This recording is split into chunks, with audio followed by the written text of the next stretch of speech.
gentlemen, would you please rise for the Pledge of Allegiance?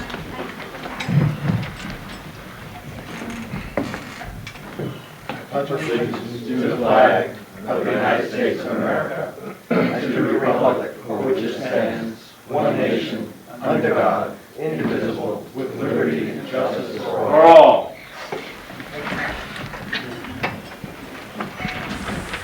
Ladies and gentlemen, if you would kindly mute your cell phones, and please note the exit signs behind you to your right and to your left, as well as forward to your right. Welcome to the Monday, June 1st, Monroe Town Board meeting. We have no approval for the minutes for May 4th and May 18th. Mary Ellen, is that correct? That's correct. I just got the information this morning that was needed.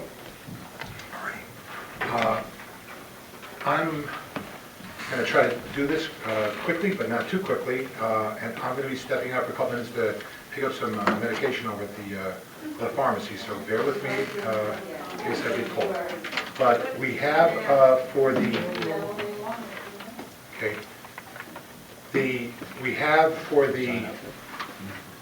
upcoming meetings for dates and general announcements. We have the for June. We have our upcoming planning board meeting on June 2nd. There's a meeting that has been scheduled, I believe, with one of the political parties for Thursday. We have on the 9th the planning board meeting. We have the town board meeting at 7:30. We have the conservation at 7:30 on the 17th, as well as the ZBA at 7:30 on the 23rd.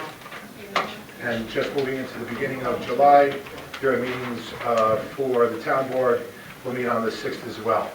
Please remember, we have a town board meeting on the 15th, but I would very like to remind the public that the DGEIS, the draft generic environmental review is scheduled for June 10th at around 7 o'clock. Open Curious Joel. You're going to see that noticed everywhere, especially on Channel 22.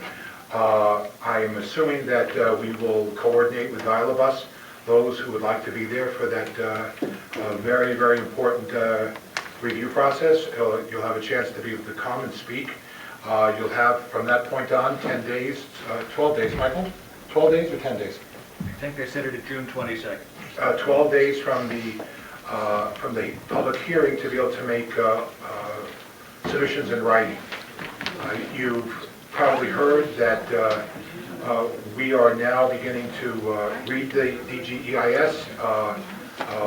We expected a larger version, but the one that we have is the one that we are now reviewing and responding to. You've read my comments in the paper, and again, those comments are strictly mine, and I do not assume by any means that it's an endorsement from any of the members of the board, but I had the opportunity to be able to speak, and so I did. Also, for an update with the draft generic environmental impact study or review, I wanted the board to know, as well as the public, that we had met with our planner. Planner is a company called John Myers Consulting. John Myers Consulting has an incredible reputation, and I think I mentioned this a couple weeks earlier. They have an incredible reputation for doing stellar work. They have the depth and the knowledge and the experience. They've also worked with the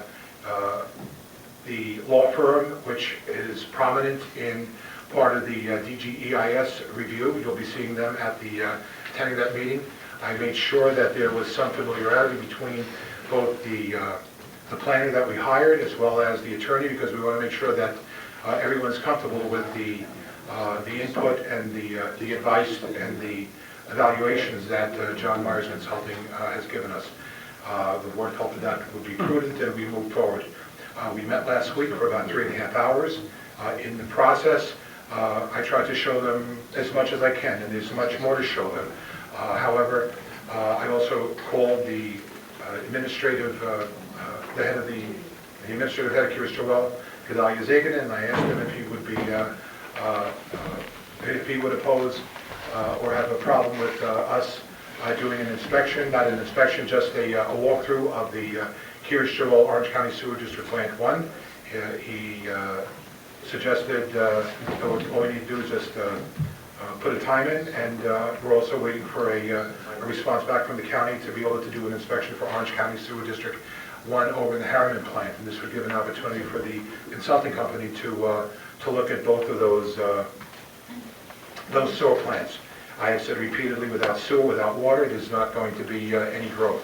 That's good, that's bad, whatever it is, it's the reality that we have to deal with, and it's something which both the county and which the state are more empowered in terms of being able to create opportunities or be able to restrict growth. That's up to them. It's not something under the scope of the town board. Also, we had a meeting. Peter was there. Dr. Kent Graham.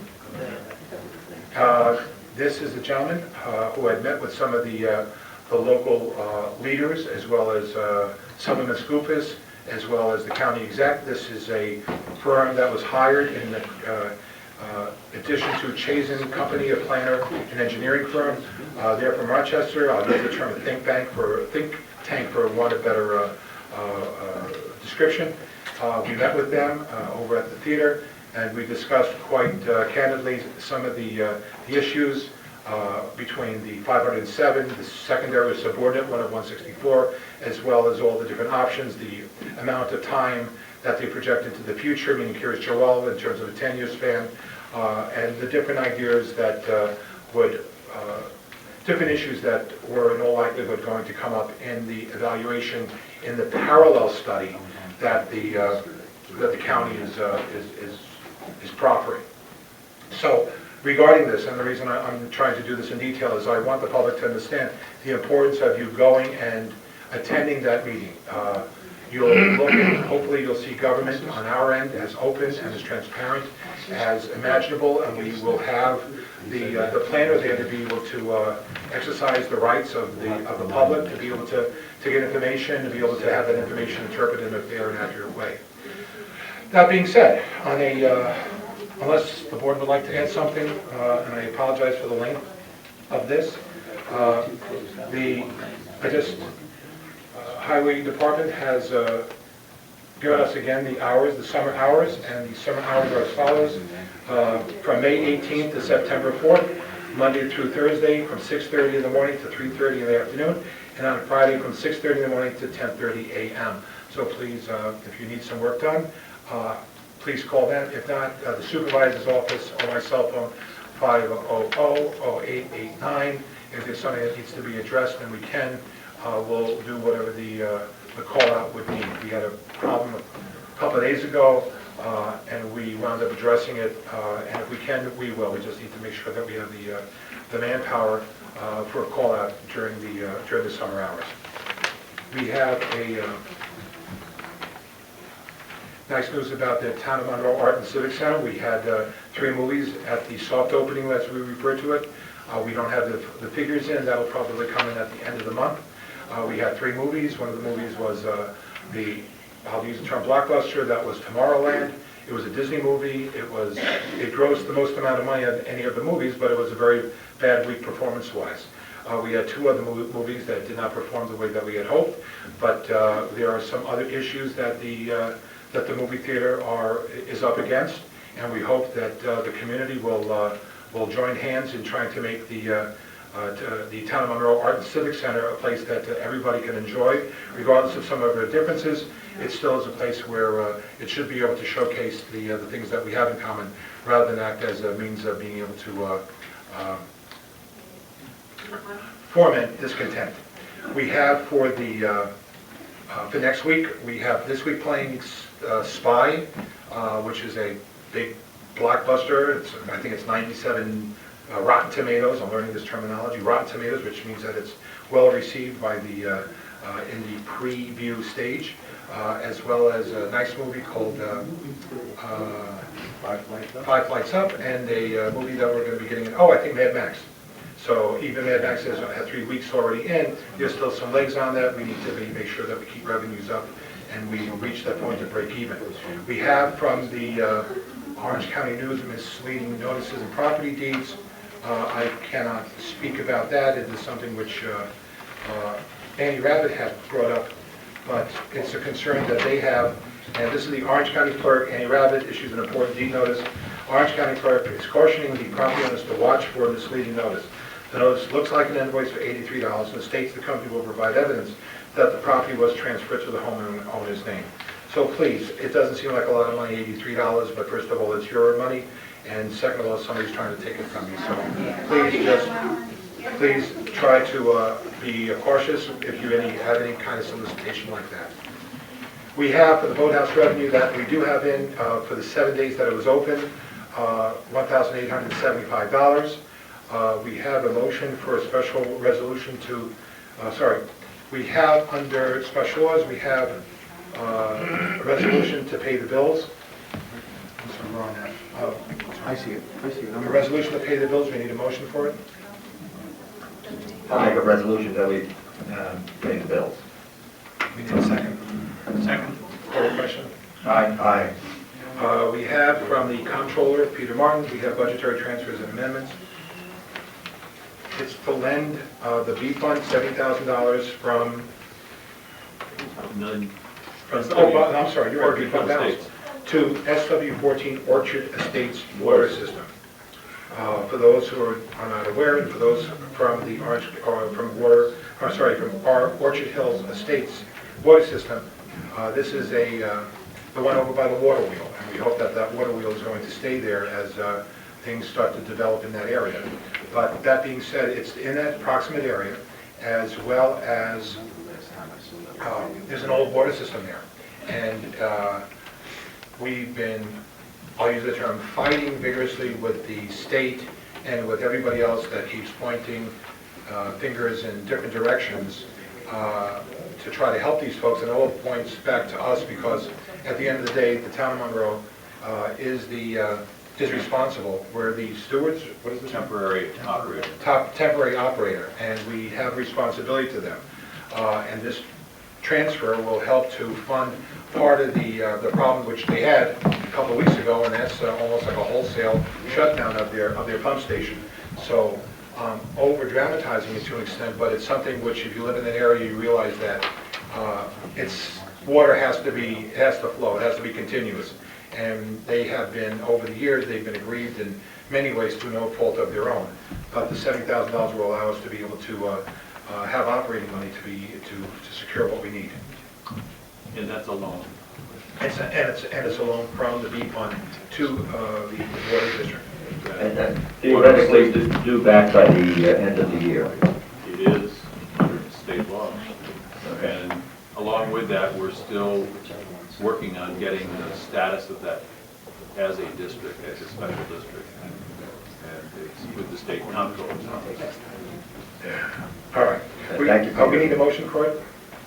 I'll make the motion that we lend $70,000 from the B fund balance to Sewer District 14, Water District 14, Orchard Estates Water System. I'll second that. Call the question. I'm sorry, any discussion? Call the question. Aye. There's another request to transfer from the DB FEMA Reserve Fund to the DB 5110-8760-00 FEMA repairs.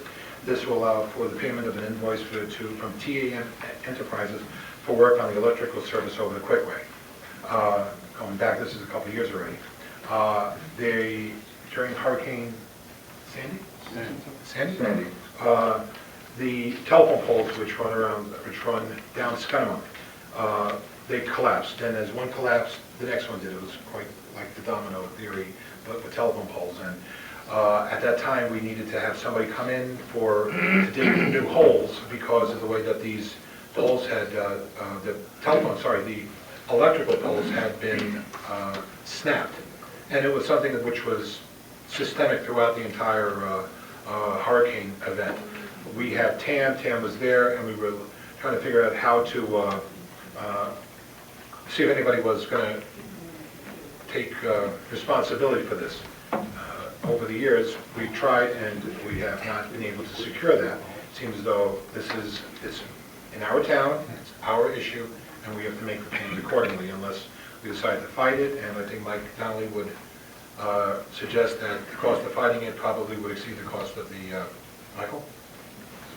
I'm not familiar with what the issue is. Yeah, it's- There were several poles that broke during the hurricane. Power was out, cables threatened to go across Route 17. That was the major issue. So there were 4 poles altogether, from my belief. And then it was a question of who owned the poles. Was it Frontier? Right. Or was it another agency? And then we had authorized the repair without going to them first because there were so many things going on. That was the main issue. Telephone lines, right. There was just no communication. I remember being out there at 1 in the morning, so So we need a motion for that? I'll make the motion. Any second?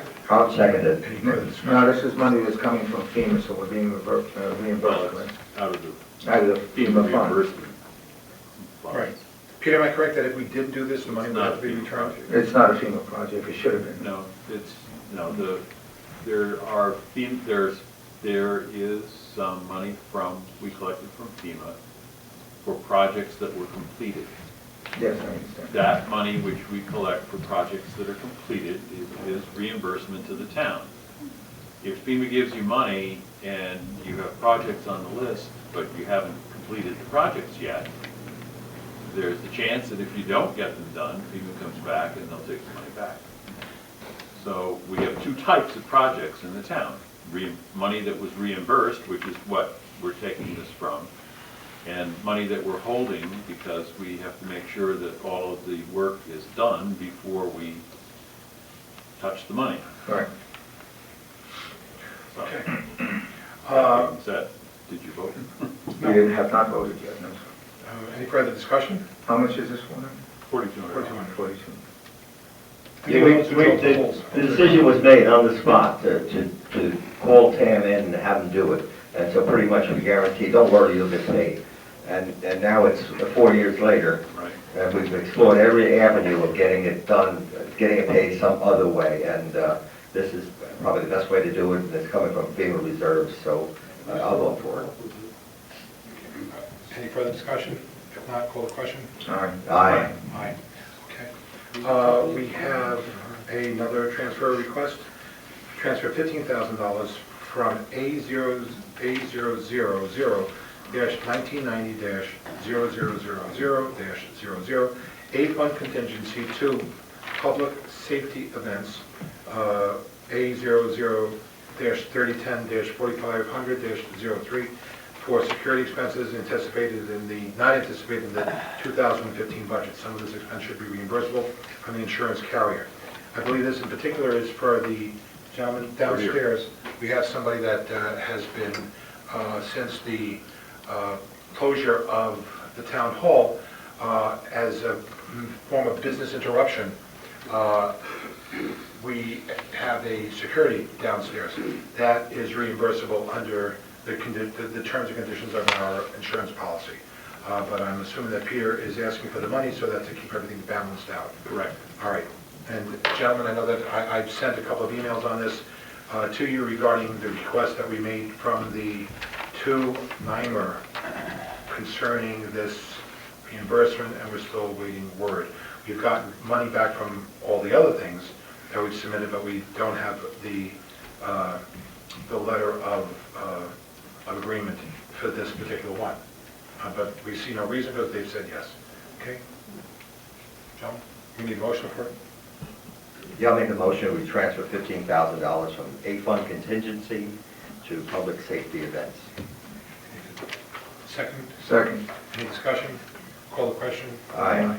There's a request from Sullivan Flotation Systems proposal. And I would prefer that we don't make any motion on this. It's from last year. It was to extend the docks. It's just something that I wanted to bring the board to re-familiarize yourselves with it, so that if we do get all the green lights from the DEC, that we can do it, that we can look at expanding either on a smaller scale or on a larger scale, which I don't think that that's something which you would anticipate, the additional dockage or replacement dockage. Just, again, I brought it up because I wanted you to see it, so I'm not asking the board to do anything at this point. We have a request from Quick Check. It's to release a letter of credit for $128,000. This is a letter of credit for quick check over on Route 17M, and it's the letter addressed to your attention dating back to March 2014 expressed our request for release of the bond in the states, and the New York State Department transmits his decision that the traffic signal is not warranted. At this time, we respectfully request that the bond letter in the amount of $128,000 be released so this matter can be closed out by the end of this month. I go down that road, I think a lot of people do. When you come on the quick way by 17, in order to make the left to go into the village, you have to go back onto Orchard and wait at that stop sign. And it gets very busy. Some people get very anxious, and they'll cut others off that are on 17 because now you're watching traffic both ways. I don't see how they can say that a traffic light there is not warranted. I see that as something that's ready to, an accident that's going to happen. You also have a pole, the stores are there, and then I guess the owner planted a tree right where you would look, and that tree, thank God, died. Because you can't see past it, and then you have to creep up into the roadway. I think I travel that all the time, and I think it's a dangerous situation. I don't see how they can say it's not warranted.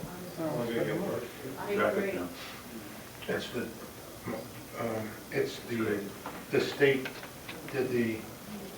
rendered their opinion, and There's no way that we can appeal that? it's a state road. Michael, that's a good question. Whoa, the state road is 17, but it's our road that's Orchard. They control the lights. The planning board and Quick Check wanted the light before Yeah, it opened. because I remember when they first proposed Quick Check, I said there has to be a light there, that's going to be a problem. Quick Check wants the light and they're willing to pay for it. The state won't let them do it. Their road. Maybe we should hold off on voting on giving this back. I would like to pursue this to a... Who?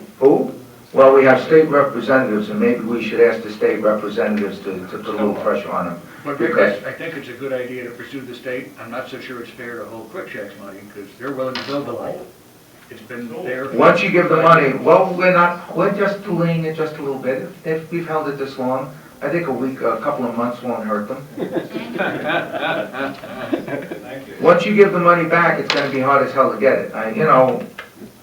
It's just the way, business and people are. I mean, let's just hold off on and see what we can do to get a light there, because I think that's going to be an accident waiting to happen.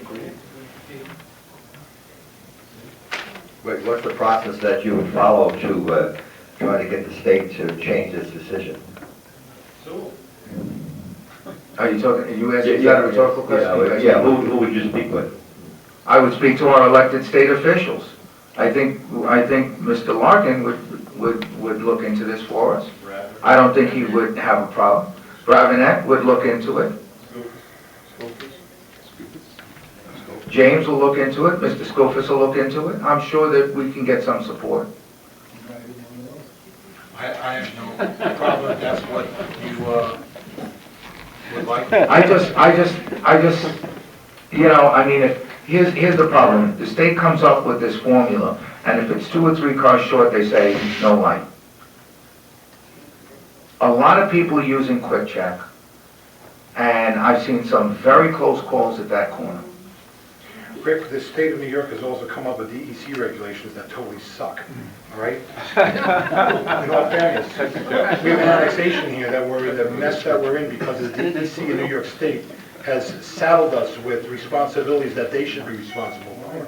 So I don't have a problem doing this. I'm not trying to give a hard I'll tell you one time. thing, quite frankly, if we're gonna wait for the New York State to bail us out of this, why the hell did they bail us out of what they were supposed to do? By doing their job, by not having us wait and sweat and everybody else in this community on this annexation. There you go. All right, so do what you wanna do, I'll withdraw. No, I mean, what do you think? You just want to... It's up to you. I'll go along with what you say. I agree with you 100% on both of the issues. But our backs are being put against the wall on too many issues because of the state. Meanwhile, they want us to finance things. I mean, they have unregulated financing. You wanna, Harlan, Yeah. I have a question then. Yeah. Mike, I'm in possession of a check that was sent in by Quick Check that I believe is the resolution of payment to Right. WSP. Right? Yes. And I think that that was an agreed upon final settlement of that invoice. Yes. And that was the study that they paid for at our request to try to induce the state to change their mind and the state. Now, what would we do with that check should you decide not to be returning their letter of credit now? I think the spirit of the deal, the offer, was that they would pay that bill for us if we released their letter of credit, because we couldn't offset it. I So thought they that's what it lived was. up to the deal, and they delivered us the check. And Well, I'm not saying keep their money forever. I'm just saying, can we hold off 30 days or maybe a little less, make some phone calls and see what we can get done? That's all I'm asking. Is that possible, sir? Yeah, we can just not vote on it. Yeah, that's- We did vote on to release this once before. The only question was getting the check. Getting the They check. delivered it. So Kind of this is sticks to not, your fingers. I'm sorry? No. You had voted to release this letter of credit. The issue was who was going to pay for the traffic study, and they said they would, and they wrote us the check. And I think Quick Check probably wants that light there because they don't want to have any liability involved in this either. They want the light, and they'll pay to install it. Rick, whatever you want. I'll go along with you. Can you hold off on it just a little bit? And let this move over next to the next one. Let's- We have a request to approve to hire Neil Pincus for seasonal park and recreation at Smith's Clove Park at $14 an hour. My apology to the commission. This was a request which was made 2 weeks ago. However, I did not know it was for Smith's Clove Park.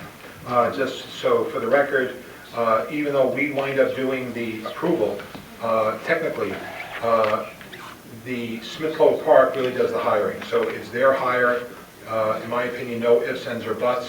However, at the end of the day, the town board is responsible for the actual hiring, so that we can file the appropriate papers with the Department of Labor, Civil Service, and what have you.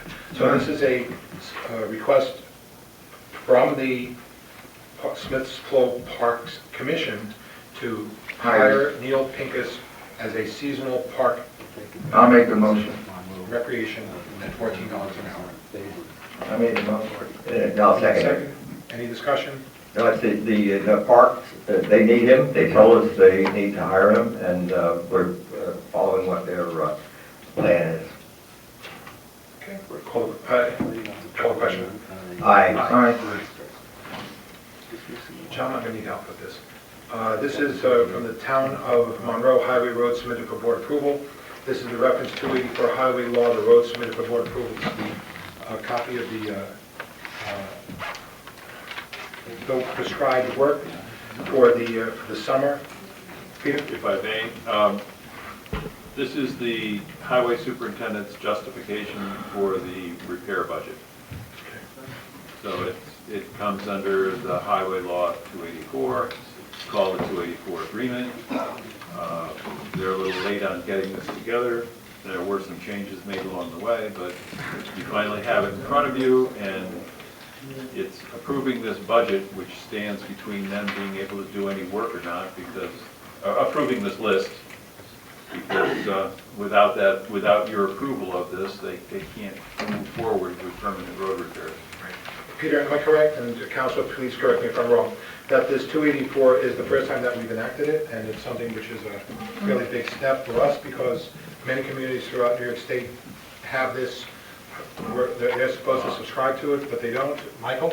State law, section 284, requires that before the budget be enacted, you enter into an agreement with the highway superintendent, or the 284 agreement, where you reach agreement on what roadway repairs need to be made in that year. Whether you had it informally by having it built into the budget is another question, but I think we've recognized in the last year or so, with the difficulties we've had on budgetary issues, that we should stick to the letter of the law and have a 284 agreement in place, and Peter and Tony have worked hard to accomplish that, and we now have it. So we have it in the budget? In other words, it's nice to see the town comptroller and the town highway superintendent collaborating and making lemonade out of lemons, so to speak. And That's what this is for. Gentlemen, please review it, but it's pretty sensible. Peter brought it up, and they worked on this together, so we just need your vote of approval, or vote to open it for discussion. You need a motion for that effect? I'll make that motion. A second for discussion? Yeah, I'll second it. Discussion on this? Question on the oil and chip column. Peter? I can't make that total work. It says $2,300, but it looks more like 20, what's that? $16,000. Yeah, it is. I didn't bring my calculator, so it's not really precise, but it's not 2316. So we need to revise this form a little. The two items that are not in the total are the gatehouse for $37.79, spot 82, and Orchard Drive for $11,884, spot 96. I think the 11,000 right there knocks it out of the box. Right, plus the 47 cents on the 2316. Yeah, so it's about 16, 17 and change. The interesting thing is that Orchard Drive is in for a 2-inch top. And why would we oil and chip unless that's for the remainder of Orchard It's, Drive? I believe it was the remainder because I think that the highway department stopped just around Hilltop just before, because they had gotten that paved just before the snow. Right. And so I believe that this is for the continuation down to the end of Orchard. Down to 17. Yes. You could, Going back to your argument before about a traffic light, so now they can hit the brakes and slide. And slide right into it. Okay. I think it's a great idea. Do you want to make the adjustment now, or do you want to do it later on? We just have to Peter, add. what do you think about those two items being there? Are they in the wrong column, or what's the... perhaps, I mean, I think that what you might do tonight would be authorize your attorney to put this into an agreement format. Right now, you just have an Excel spreadsheet sort of list of things. And along with that, I don't know if you want to opine on whether you would not want to see tar and chip on some things. You might tell them that that's not exactly what you wanted or not. It's really kind of maybe up to the board. I think, Mike, the board could express their opinion on this. Sure, I could prepare an agreement, and we'll insert this as an exhibit, and in the meantime, you can find out what might be wrong. Yeah, I wasn't questioning whether it should be tarred and chipped or not. I was questioning why it's not part of the total. Well, personally, I would say that if you spend over $100,000 doing a really nice job of binder on those roads, why would you want to put tar and chip on top of it? You're missing my point. There's a line on here that's called total, And it doesn't add and the up. total for oil and chip is $2,316. Yeah, it's nowhere close. So is it 2,300 or is it 17. another 15 and a half on top of that? Gotcha. That's the question.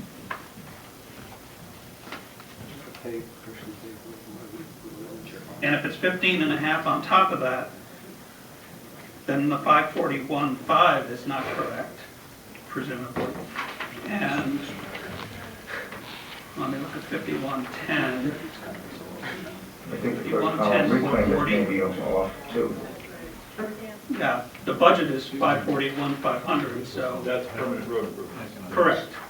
That's the line we're, okay, so that's not the total? No, it's not. Because you've got, Yeah. tar and chip has a separate line item in the budget, and so does asphalt repairs.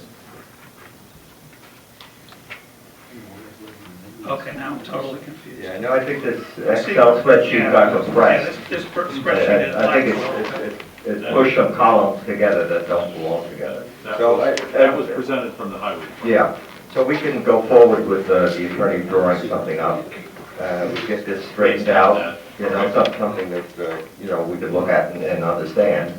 And, but positively, I mean, to have a chart in front of the town board showing what roads we're going to repair this year, and expect to have this every year. I mean, we own these roads, and they have to be taken care of, and to just leave it to where we don't know what's going on, this is a big step forward in having a plan on how to take care of our roads. So, I mean, I don't want to lose track of that. as we work on the details. But this is a great improvement, and we're going to work out the details. Where do we go? So what are you doing on it? Are we voting on it now, or? No, what we're asking we're asking our attorney to draw up the agreement. Crafted into an agreement. Right. Right? Okay, And so and it will Doing be, that, we'll review his, then we'll review the final. and it'll be supported by a spreadsheet that has the correct I balance. think that would be the best. Okay. Next, we need the approval for the supervisor to sign for Nugent and Hausler, the service agreement for the town of Monroe Court. Under the Office of Court Administration, the court is subject to an annual review. This is a motion to make that, to effect that. Peter, am I correct on this? yeah, Okay. for the court. Right. It's, we did it last year, the previous years, somehow we, Supposed to do it every year. supposed to be done every year. When this board realized that it was a requirement under OCA, we immediately attached Nugent and Hausler to do this. This is a request for not to exceed $3,800. I don't recall what their fees were last year, but this is something up to, not to exceed. We need a motion for this, for discussion. I'll make the motion. Need a second? Yeah, I'll second it. End the discussion. That being said, gentlemen, call the You question. gotta do it. Aye. All right. Here's another request from, this is a request from, it's a request from Sherry Tor, Mendel Schwimmer owner.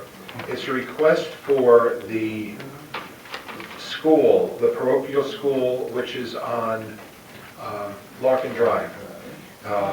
My understanding is that by law, we are required to hold a public hearing. This is the first time that something like this had been proposed in the setting that a parochial school was asking for a bonding from a public entity. So I just wanted to bring it to your attention because I received a phone call the other day from bond counsel up in Rochester, and they had discussed with me this, and it was something I had never really embraced. It was a first. I had read about it only very lightly in a paper somewhere about the borrowing from a parochial school from the IDA. And I just wanted to bring this up to your attention because it was an atypical type of a sequencing. So that's where we are. That's where we are And here. here is the solicitation for I hadn't heard about it hardly, so. Right. No, and the reason, again, this is from the school had brought this up. They had made an application to the IDA. That's the bonding agency for the county. And the IDA wants to hear from the town board before the rules. Right. Well, That would be normal. right, and we have to have a public hearing for it. The IDA calls, and we've done this before, is apparently the school is asking for bonding through the IDA, and a public hearing has to be held in the town, and because it's the town, they ask to use an office or a building in the town to hold the public hearing. Right. They've done it before, so that's why they called us. They were just asking for a place to hold Right, but they haven't this done it with public us. hearing. 'Cause I They don't, remember- no, they don't, we have nothing to do with this. Right. They're just asking for a building Right. to hold this public hearing with To have a this town- other entity. Okay, and that's the way it has to be Right, so done. we have no involvement in this other We than have as a no host. involvement, all we have is that we are giving them a place to hold a public hearing for this bond with this other entity, and and we've done this before over the years. Okay. So it's the IDA that is holding the public hearing. Correct. And they'll make all the announcements, and they'll get out whatever information the public has to look at. And the whole thing, and the town board is not having a public hearing, which I'm very happy to hear about. So that is the sum total of today, unless there's something else that the board... What's the IDA? Can you just elaborate what that is? Michael, Industrial Development Agency. Thank you. we have, just so you should know, there's Eddie Deanna is on it, I believe. He was just appointed as a member of the Orange County SEC, and you can look at the folks that are there on that board now, and you can talk to them. Yeah, James Petro, I think, is the James Petro. chairman. And a couple of others, and you can give them a call and ask them what this is all about. Like Mary Ellen said, we're just providing a venue to be able to host the public hearing. That being said, we're going to make a move to the privilege of the floor. I'm going to leave in about 5 or 10 minutes, but I'll be back. But I'd like to... Yeah, I came to address the supervisor. The first person for the... come up. John Drescher. And please remember, keep your comments non-personal, strictly limited to those issues that we've discussed. If you wanted to talk about annexation, we're certainly willing to listen to constructive comments. We will not be taking sharp pointed criticism of any of the board members or anybody in the community for that matter. And if so, I will immediately call a recess, and we will then regroup. And if it continues, we will deal with it at that point. However, we're here to be able to have a forum for the public to be heard. And thank you, sir, for coming. Yes, please continue. Yeah, John Deschner, the Village of Monroe. I went to the movie this weekend and saw Good Kill. So it was a good movie, good theater. And I'll be going this weekend to see the Morgan Freeman movie. I got a question. Why, isn't the movie theater on Fandango? On Fandango? What was your question? I didn't. Why isn't it on Fandango? It's not on Fandango. That's a Yeah. reason. Yeah, the thing is, it's important if we could get that on there, because if we're gonna attract people from other areas. That's a areas. good comment. I guess we can ask the, Yeah, writing it down. yeah, because, when people go to the movies, they just say, hey, let's see what's playing. Right, and they look around and then they go, my wife is just that. So, I think that would be important. Okay. The other thing is, there was a lot of controversy about the theater, and now we have a theater, and I think we should let bygones be bygones. And the other thing is, if we are going to sell this theater, let's sell it as a successful theater. We have to make it a commercial. Yeah, make it a Viable. theater, and then if you do want to sell it, you will sell it. Absolutely. So, now, last month, Councilman Danny Burke and myself, we cleaned up Rye Hill Road, and we cleaned up Scunnamunk Road. And Scunnamunk Road was a good one. We pulled about 10 bags of garbage out of there, and made a man out of me. And so anyway, last month I said I'd be a volunteer, And the idea is to adopt a road, adopt a safe road, a road close to where you live. Make sure you have pretty good shoulders and no turns, and a safe road. And heavy gloves. And a road that you're familiar with. For instance, the Scunnamunk Road, we probably should have cleaned that up on Saturday. Saturday wouldn't be, because there's not much traffic on Saturday. But I wasn't, you know what I mean? I thought about that after I cleaned it up. So, so anyway, a month ago I volunteered, and then I missed the meeting. Like they say in the service, never volunteered. All of a sudden, I was the Commissioner of Sanitary Affairs. Voluntary Commissioner of Sanitary Affairs. But anyway, I'm still a volunteer, and Danny is. I'm going to adopt the Rye Hill Road, and I'm going to adopt a stage road, and the cameraman also cleaned Stage Road, and Danny with Rye Hill Road. I think you're going to adopt Danny, so. Danny's older than me. He'll have to adopt me. All right. John, we love you, but it's, 3 minutes. But you're kidding. Yeah. Time's up. All right, I'm done anyway. It was very, very valuable, 3 Thank you, minutes. sir. Okay. Next speaker. Green room. And again, we thank the public for coming up, and we're going to reserve comment until the end. Thank you. Hello. Hi, Lorraine Loning, Village of Monroe. Hi, I'd like to object to your format of privilege of the floor.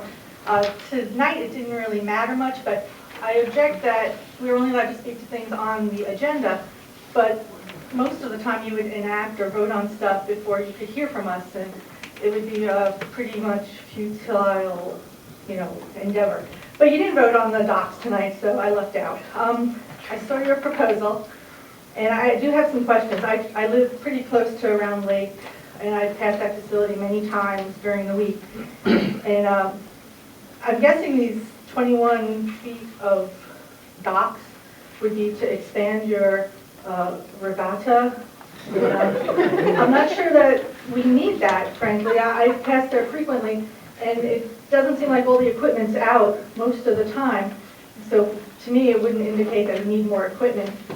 And the one day of the week where most of the equipment is out, to me, the capacity really starts with your parking lot. If you put more ducks and swans out there, I don't see how you'd be able to support that additional traffic with your current parking situation. So perhaps you need to have this studied by your building department or your planning board or someone, because your parking can't support an additional 21 feet. Plus, I was there today in the rain, and a 21 feet extension would impede the boat launch. This is a DEC stocked lake. The DEC, according to their website, puts 840 brown trout in there every spring. So the fishermen need to go there, and I'm not sure you thought a schematic would have been helpful to define how these 21 feet and fingers and stuff like that would go. So I think before you jump on this, you need to answer many questions, especially about the parking. Okay? Thank you. Thank you. John?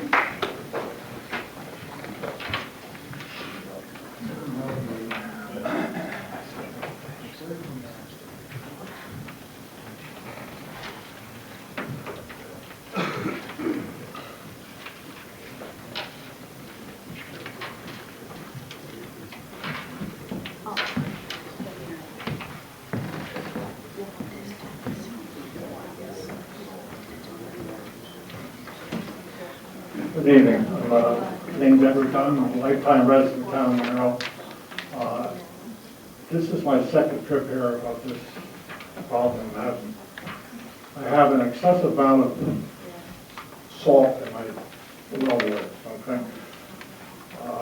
I sent the board a letter, I believe it was April 9th, along with the results of a water test. The normal reading for the test is 250. I believe mine was 1,350. So definitely there's a problem. Only thing I'm asking for the board, send somebody up knowledgeable of this kind of situation so I could talk to the person one-on-one and see what, I have some thoughts about why I'm getting too much salt from the excessive amount of salt being used on the road. On 5/20, I retested my water, and it went from 1,350, now it's up to 1,600. Why it's going up when you're not using the road salt, and growing on water up, and showers, all that kind of stuff. So the only thing I'm asking for the board is have the courtesy to send some kind of qualified engineer up there that I can talk to, and I tell him what I think, and if he disagrees with my way of thought, well, so be it. But definitely, if it's going up now, there's a reason. And I think my reason is that the water aquifer in that area is so saturated with salt that that's why it's going up, not going down. Also, in that same area, I have lost trees, small, maple trees and things have died off. And that one area is serviced by a catch basin. And the superintendent of highways knows that the catch basin is inadequate. It was repaired improper. I checked it today, and as of today, there is 9 inches of standing water in the catch basin. Now, the catch basin goes in one end and out the other end. So evidently it's pitched the wrong way, that's why the water's not coming out.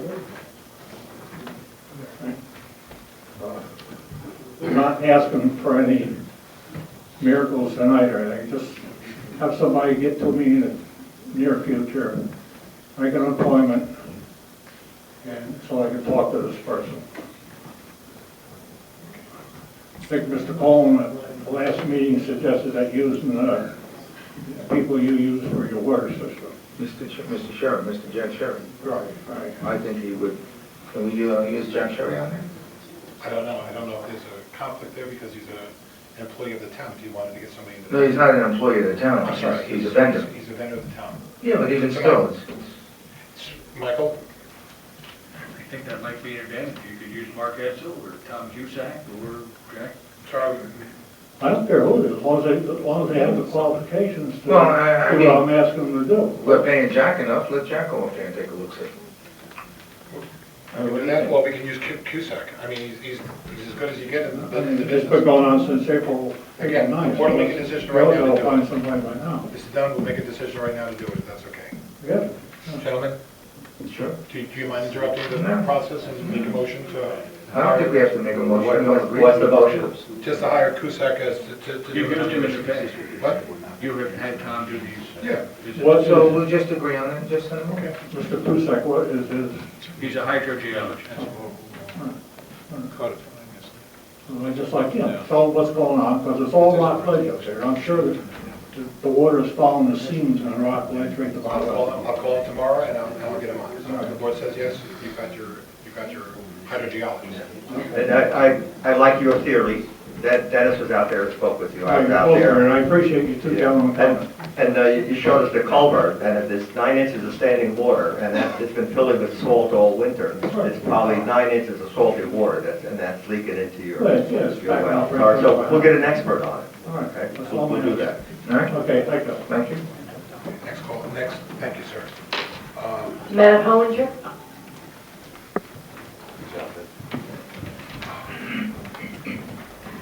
How you doing? Matt Hollinger, Village of Monroe. I wanted to talk about the annexation. The town being one of the few interested parties in this. I'm expecting you to try to protect my rights as an individual in the town against these LLCs and corporations. Like a couple months ago, Lorraine asked if any of the board members were interested parties in any of these LLCs, and I believe everybody responded in the negative. But I mean, we don't know. I mean, she's attempted to FOIA, like, who are the interested parties in a lot of these corporations, and she's been stifled at every turn. So, like, people like Sheldon Silver or KJ Leadership, we don't know who's involved in these, and these nameless corporations looking to speculate in a $1 billion land deal when they annex the land out of the town of Monroe and into their village and change the zoning. So I'm expecting this board to vote no when it comes time for that annexation. In regards to... I brought that point up at the Orange County forum that they had, and I asked Steve Newhouse that, and he looked like a deer in headlights when I asked him that question. It's just one of those things, like, I expect my local government to protect me from, the powers that be. And for this board to vote yes would be like, voting in favor of corporations over the individual citizens that live here. Because I know if you asked any common person over in KJ, aside from the leadership, they would have no idea why they voted for some of the people on this board, because, to my knowledge, they're just told how to vote. And, that's not the way the system's supposed to work. As far as the traffic light, I agree with Mr. Cologne. You should hold that money. You should, if you have to sue the state to get it, you're getting a free traffic light at an intersection that Quick Check is going to pay for, which benefits their business, which benefits the safety of the residents.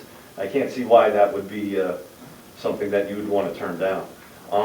I have some old business issues that I keep bringing up. One is I would like the board to invite Myrna Chemnitz each month to give her report on the county. You know, as we're going through a lot of things that involve this town and the county when it comes to the annexation, I expect at least the board to reach out to her and her to give a report so we could ask her questions before or after the meeting. I think that's very important. I mean, I apologize for the last meeting when I yelled out that I wanted you to read the report. And there were some things in there that I had questions about that I'd like to be have her accessible at the meetings. And the other thing was, you had talked about something at the Faber Farm about doing a traffic study for $5,000.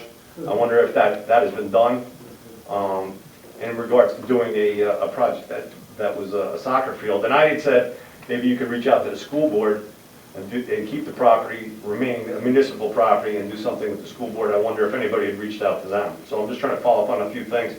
Also with the Tahoe, Mary Ellen said that it was going to be lettered to be identified as a town vehicle, because I've seen like 10 black Tahoes driving around. I keep thinking it's you guys, and I don't know. And I don't know if you... Actually, it's the chief of police. It's somebody. Somebody's driving around a black Tahoe, and I don't know who it is, and I keep thinking it's you. No, it's the chief of police. He has his own Okay, Tahoe. so is the Tahoe labeled like you described with the white lettering on the windows? And then, and are you keeping a logbook of who's using it at what time? So if somebody does make an allegation, you can protect yourselves from suspicion, like, you know, I see the Tahoe over in this town or whatever, because it is a common vehicle type and color. And that's it. Thank you. Thank you.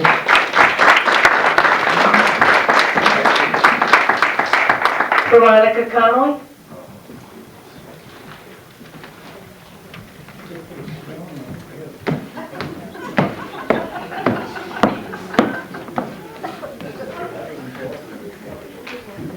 Ladies and gentlemen, please keep your giggles to a quiet giggle. How's it giggle quiet? I don't know. Me neither.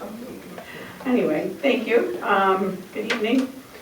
I'd like to ask, how, with the constant contacts information, do you go through it to get people on your constant contacts list, and or not? How does that work? Because I requested to be on the constant contacts for several months now and have not been added.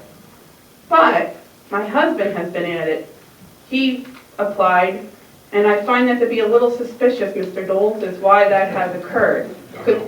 Well, that's why I'm asking, because we have the same exact email address.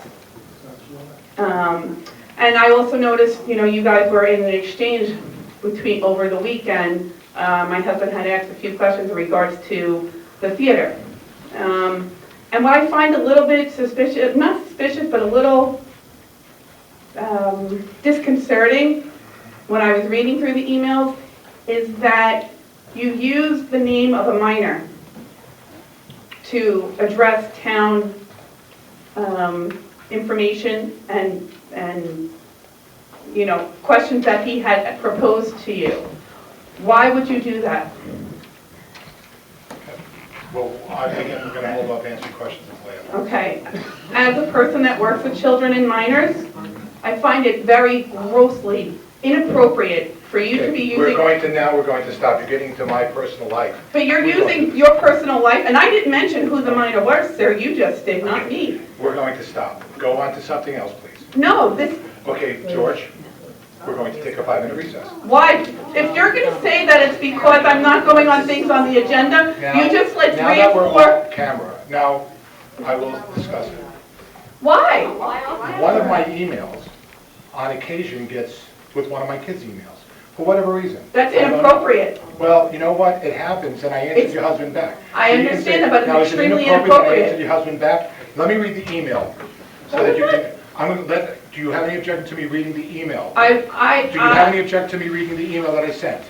Do you have any objection? My husband's not here to answer that. Then why but are you can- discussing you can... somebody else about your husband's email? Why are you discussing something material about your husband's email if you don't feel comfortable reading You can read it, I don't care, Listen but to go ahead, read it. It's fine by me, but then make sure you please read back your response to him. Okay, well, But let me ask a question at this point. Reading the email is going to serve what purpose at this point? Exactly. Mr. Doles is, The only thing is that if it was an error, Actually, just say it's an error and that's it. Because on a Sunday, we're asked questions, and on a Sunday, even though most people are not responding to emails, I'm responding to an email. There was a concern. using your child's name, which is extremely grossly inappropriate to use a child. I'm sorry. There's a confusion in the... No, I'm sorry, that's not a confusion, because there are several emails that people have throughout this town that you use your take that child. wherever you want to, and here. Sir, I find Here it are the- irresponsible are of you going to allow me you. to use No, the I'm email? not, because you're Okay. taking up my 3 minutes, No, sir. you're not on the 3 minutes. We're Oh, off the okay, clock. good, so then I'm off the clock. Okay. Let's see. Dennis is a good, honest guy. I At never wrote that. 7,000 No, I'm reading my response to Oh, your... okay, good, so, Dennis is a good, honest guy that 7,000 voters supported. It is a shame that just a handful of discontents decided behind closed doors to destroy his reputation and all he worked for in bringing this town together. You agree that it was a lie. You agree that it was, one, a lie that the movie theater that was going to be turned into a 6th cinema theater when Mayor Purcell admitted that 4, tops 5. I just need to interrupt you for a second. But you're not reading the email that was sent to you prior on the questions that my husband had asked you. So here's the question. Supervisor Doles, why must they pay for something several times if this is a taxpayer subsidized venture? I am not sure how this theater benefits my family, and since I now you're giving me permission to read this, correct? Go ahead, read it away. And since I, like every town resident, are footing the bill, in the second weekend of opening, there has not been one blockbuster movie shown. As you were promised. There has not been one blockbuster movie shown. Now that I found to be baffling, but everyone's entitled to their opinion as to what constitutes a blockbuster. I feel as if you have very little concern for the taxpaying residents like myself who have found your portal to imagination a very expensive burden to hardworking folks like my wife and I. I respectfully ask you to stop constraining me. Now remember, there are 5 members of this board, not just one. I respectfully ask you to stop constraining to me as a taxpayer and voter, because if you would listen to the many residents who, like my wife and I, oppose town owning this property, you would have done the right thing. My vote for this next election will not be for anyone you endorse or of this town board. That's unfortunate. You have proven to me on so many levels that you and this board are incapable of being responsible to the taxpayers who you're supposed to listen to. So my response was, I think that was a very thought out. Dennis is a good and honest man that 7,000 voters support. Emily Converse lied to the good people of the town that Rick Colon made an illegal purchase and sued 2 times to undo the purchase. She lost and cost Anthony Pisano, a retiree, legal costs. Nothing, she noted. She told Paul Campanella that she had not 1 but 9 buyers. Now Paul Campanella is the president of the Chamber of Commerce. Not 1 but 9 buyers for the theaters. Then change it to only a line of buyers. Now she has 1 who they won't reveal the name, and 2.5 years later she has no one. Only she tells people basically raise money. A poor decision is the $2 million spent to renovate the little library with the union labor. Without union labor, poor decision. You say it's a smart decision. Why is it smart? Tell me, I am interested. In the 2.5 years of rooting out corruption, and what has she found? Nothing. Over $250,000, from what I understand, cash raised, and where did it go? No one knows. And it goes on and on. Why don't you keep reading it, because it gets interesting Because and at this point, we're going to return. But you're not reading the full thing, you're not giving everybody the full information. Issue.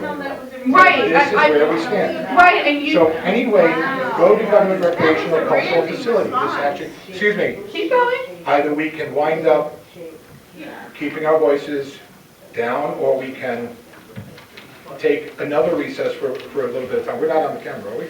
No, because you don't want the general public No, to hear your... because this had to do with an issue regarding a family matter, or in my case, my child's email address that somehow gets linked. Oh, I've been please, hacked a Mr. number Doles, of somehow times. gets linked? Okay. So I'm anyway, sorry. go to any That's a government, poor so excuse. you wanted me to finish. Go ahead, please do. So anyway, My go to any pleasure. government-owned recreational cultural facility and tell hey, I pay taxes for this golf course. I want to play for free. See the response. Go to the Paramount Theater and tell them You, you're a City of Middletown resident, and you should pay nothing for admission to the movies. The movies should be free. Tell the mayor of Middletown and watch the look you'll get. It is how it works everywhere except in Monroe for some reason. That's, no government offers free golf, free movies, free skiing, free sports tickets, free. Only high school economics would dictate otherwise. Why don't you use the person's name that you injected into that? The Emily Converse School of Economics 101. You are smart enough, but give her, I'm sorry, there was a spelling. There were plenty of spelling errors. I had my red pen out. It was pathetic. And again, as you know, I have a writing disability, which is fine, but that's up to you. You can do that. And as do I, sir. As do I. I'm dyslexic. Okay, so am I. So you know what? I would say shame on you, but you know what? I won't. Shame on me for what? That I make sure that my work is proofread Look, and again, accurate? this banter back I'm and sorry. forth is going to go nowhere. Do you want to? No, keep going. You can continue. I would like you to read his response back. Now. Why don't you please continue? This is the town board meeting, and I'm deciding that we're going to return to public. Oh, because you don't want to read the Okay. following response that he had given You can do you. whatever you want with the public responses. Do what you need to do. Do what you need to do, Ms. Conley. I would prefer that you... We have an annexation that's coming up, which is extremely important. If you want to stay focused on that, let's stay focused on that. I'm staying Whatever you want to unfocused. stay focused on, I as am. long as it's the town's business. It is, because Okay? when you're using We your have child for 5 town board members business, that when you're... somebody feels have abrogated their responsibilities. And I can tell you that neither Mr. Cologne, whose vision it was to purchase the movie theater, nor any one of us, including and especially Mr. McWaters, has done anything which violates any of our oaths of office. And after 2.5 years of rooting out corruption, you I know what have she has not said found? that. Nothing. Zero. And shame on her for accusing human beings of doing something that they never did. I would like for you to read, I would like you, you're not, because the response my husband gave you was right on point. Now we're going to move forward. Okay, good. We're going to move forward and move forward with the town's business. Stop Because bullying it's not me, about Mr. you and me. Doles. It's It's not. We're not. going to discuss it. We're not going to discuss Stop bullying, you and I Mr. anymore. Doles. We're going to Stop discuss the bullying. town's business. Good, and- George, ladies and gentlemen, we're going to stand adjourned for 15 minutes. Okay, so I still get my 3 minutes? Thank you. You might. I might? Oh, so then you're going to discriminate No, against me again? The board will discuss it. You're going to discriminate The board will against me? discuss it and see exactly. Okay, that would be discrimination if you don't. Whether you can control your I'm behavior. controlled, sir. You're the because we only want one to that's hear from out what of you say. control. Well, You're we're not out of going to control. listen to what you say, unless you're going to do it in a calm. I'm very and calm, dignified sir. way. Thank you. I'm very Ladies and calm. gentlemen, stand adjourned. We'll be returning in 15 minutes.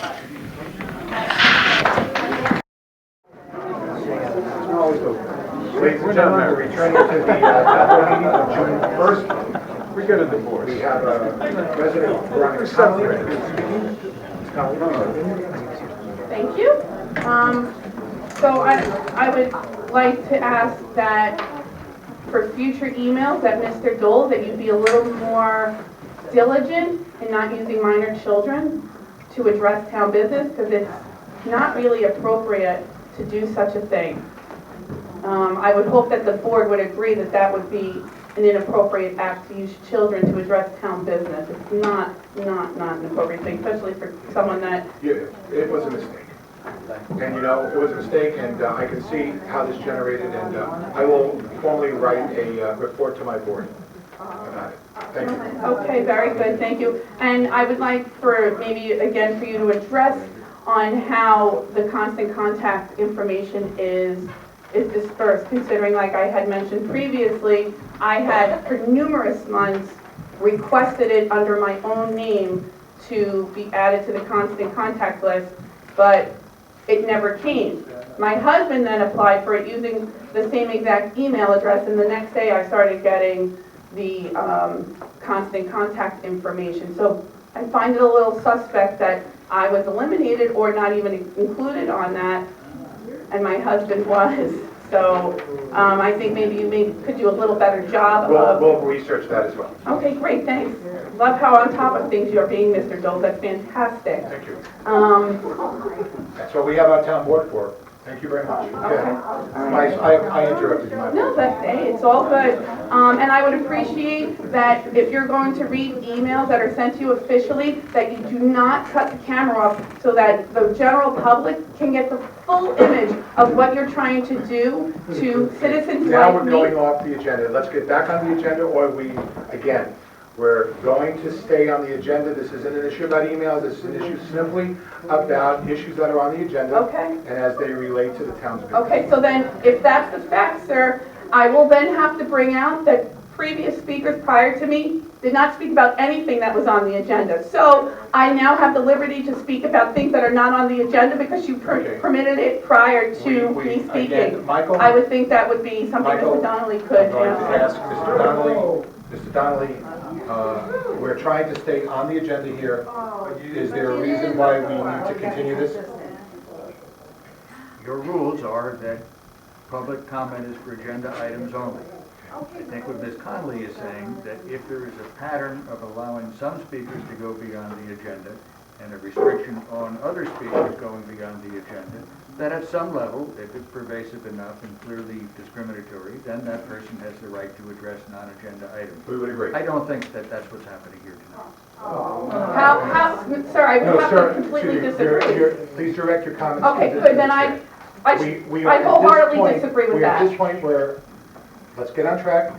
We have a lot of issues that I'm sure that a lot of the public wants to talk about, and please, let's stay on that point. Okay, for the record, I would state that what Mr. Donnelly said is inappropriate and wrong and discriminatory against me. I find what you're doing to be discriminating against me as a citizen who has the right to public comment, which was located on the agenda, and because I went off of a slight topic off of the agenda where other speakers have done that, I find it to be discriminating against Ms. me. Donnelly, thank you very much for your comments. Connolly with a C, an O in the middle, not an E. Thank you very much for your... Thank you for discriminating against me. Thank you very much. Next speaker. Michael Egan.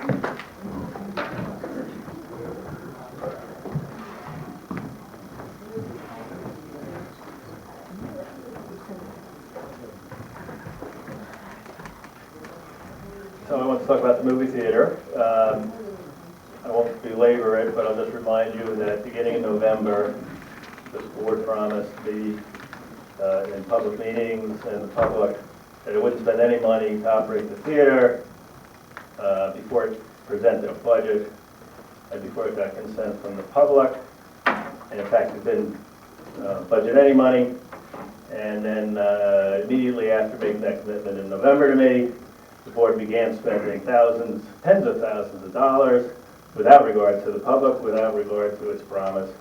I called you on it in January, I called you on it again in February.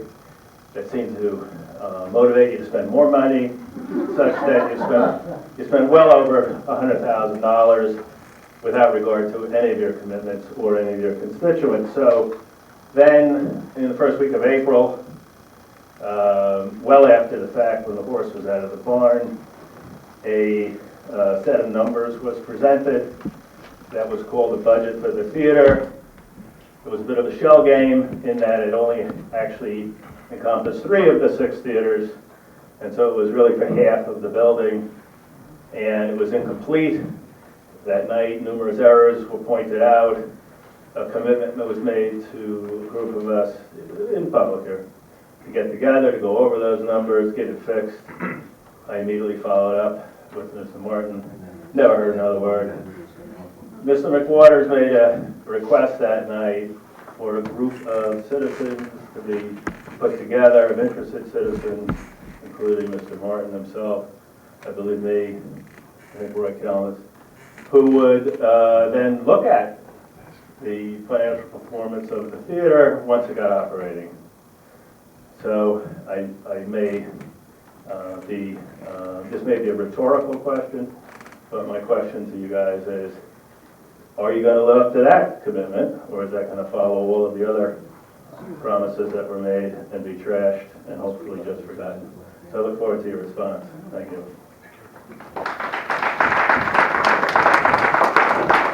George Brower?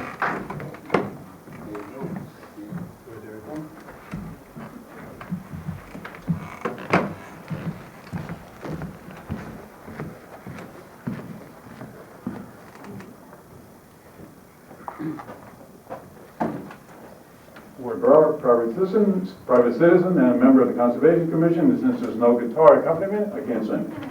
Next. Okay, thank you. Request again to return to department reports given by department members. Then I could just talk as a private citizen, but since I don't have that opportunity any longer, we used to have it. On the Conservation Commission, I'd like to thank the Highway Department for the use of the backhoe and the cleanup of Walton Lake. That did help. Also from the Conservation Commission, these are Westchester municipalities, Bronxville, Scarsdale, and Irvington. What I'm bringing up is they passed a couple of years ago resolution for calling for the citizens and property owners to on-site mulching and composting of leaves. They did that to save money and save the environment. That's in the same state we're in. In Monroe, we fine people or threaten them with jail if they compost. I find that ironic. Next, on the conservation, please pass a tree code. Glaciers actually move faster than this tree code. And my last thing is, please pass a local law since we are in one of the best democracies in the recorded history of mankind, make it a right for the public to be able to speak, not a privilege. It should be guaranteed in a democracy.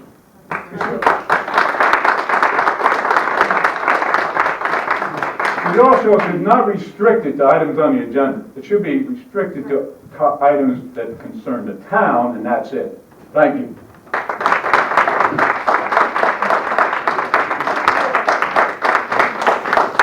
Diane Egan?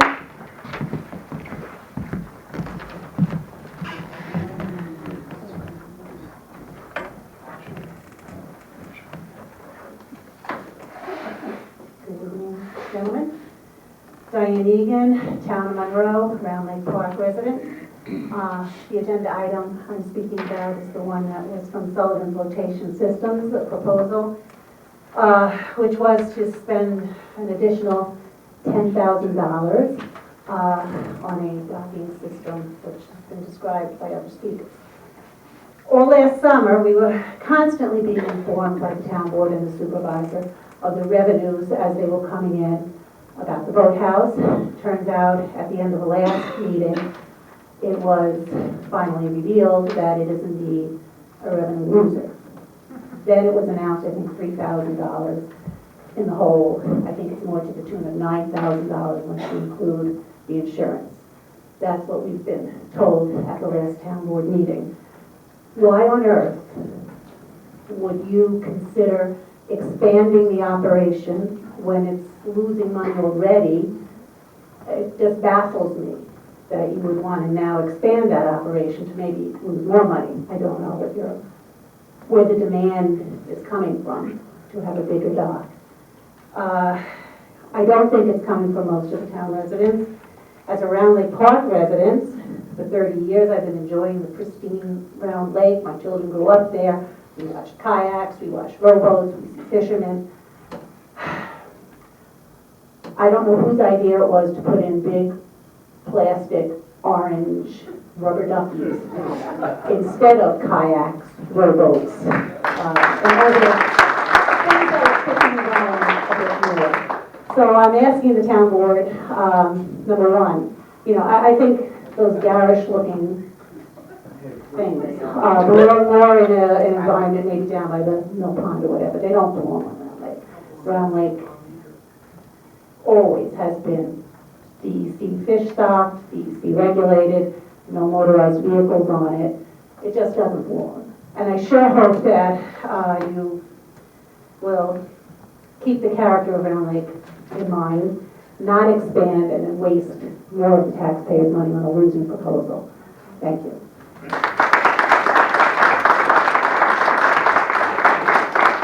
Mike Goldstein?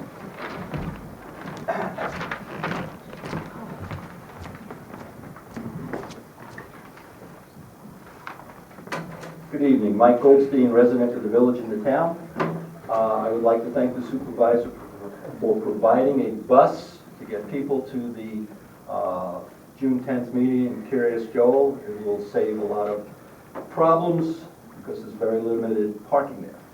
I would like to tell you, as far as the movie is concerned, I plan to take my grandchildren there on opening weekend. My children decided to take them away, but I went anyhow. And I thoroughly enjoyed the movie. I thought it was a great benefit to the town, and it is my boycott of a boycott, which I think is totally stupid. So, good job on changing that movie theater into a productive place. It's been a long time since it showed a movie. Now, as far as holding quick checks released for $128,000, I think that's a mistake. A traffic light will not cost $128,000. I don't know that you can withhold any of it because it's a letter of credit, but since they're paying for the traffic study, and they said they would pay for a light, I would take them at their word for it and return the money to them. And then the other thing which was mentioned, I do believe that we have to have a tree code. The trees are disappearing on the other side of the Quickway rather quickly. And if the tree code is not passed, we will have a bald mountain. Thank you very much. Thank you. Roy Thomas?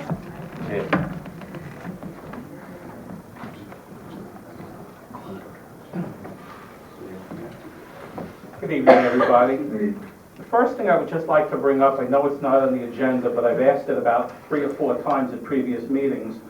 It's a free service. Why are the dogs at the shelter not put into the Times Herald record as available for adoption? It's absolutely free, and it's a way to find dogs homes. I just don't understand the refusal to put it into the newspaper. Okay. Next, the theater. Mike had mentioned a lot of the things that I wanted to mention, but we never did get a revised budget. And Peter, we spoke about it. The taxes, the Social Security taxes are wrong, the insurance is wrong, many of the line items are not correct.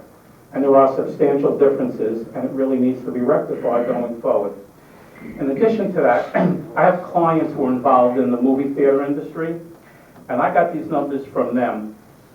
And the total gross for this past weekend's 3 movies was $1,524. Wow. I would like to give a comment on that.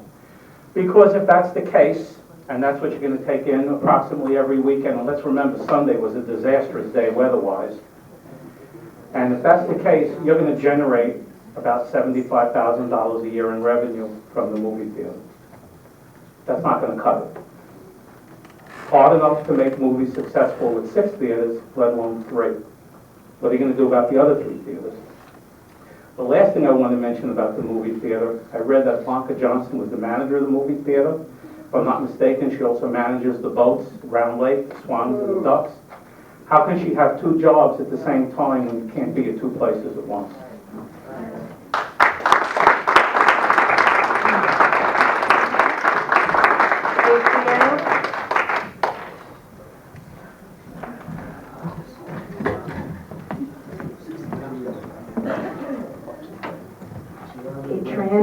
Village of Monroe. I never thought the day would come when Mike Goldstein and I agreed absolutely on one issue, but it seems to be here. I think the boycott is absolutely stupid as well. I was at the movie theater on its opening. It looks beautiful, and I encourage everyone to go. The movies are beautiful. It's something nice for our town. And there's an expression, cutting off your nose to spite your face. Don't do it. Thank you.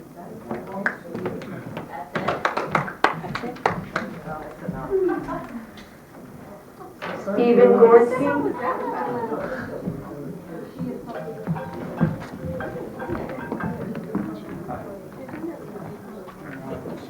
Good evening, Stephen Gorstein.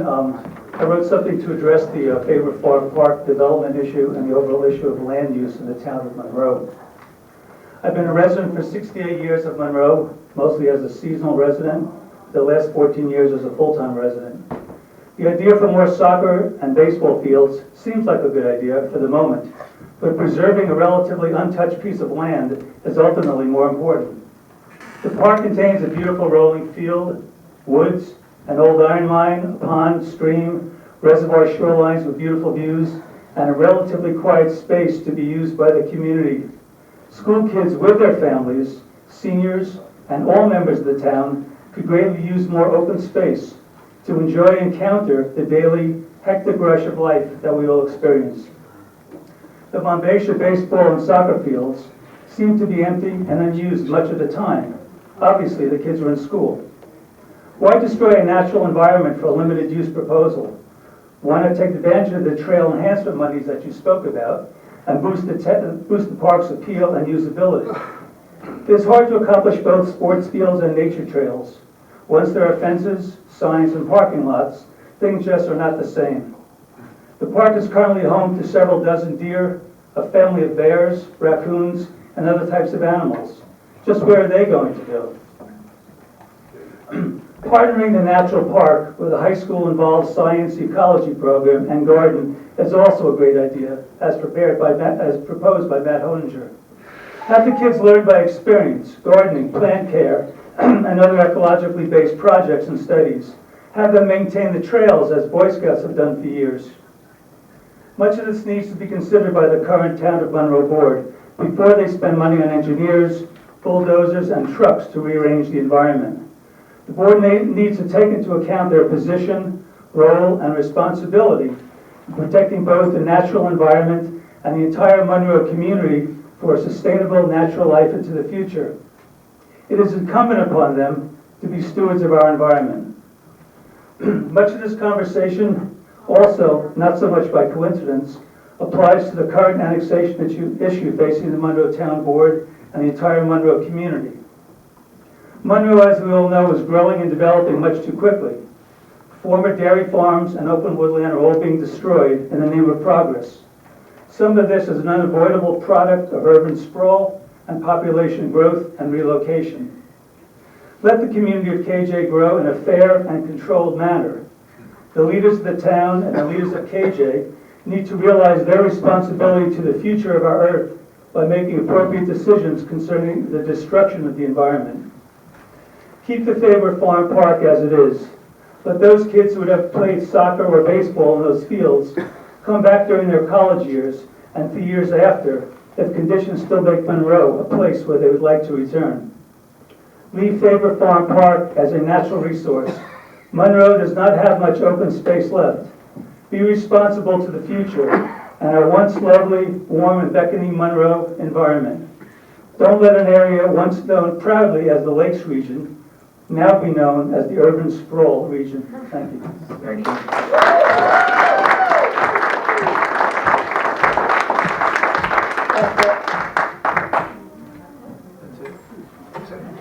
Ladies and gentlemen, thank you very much for your comment. If any of the board members would like to respond.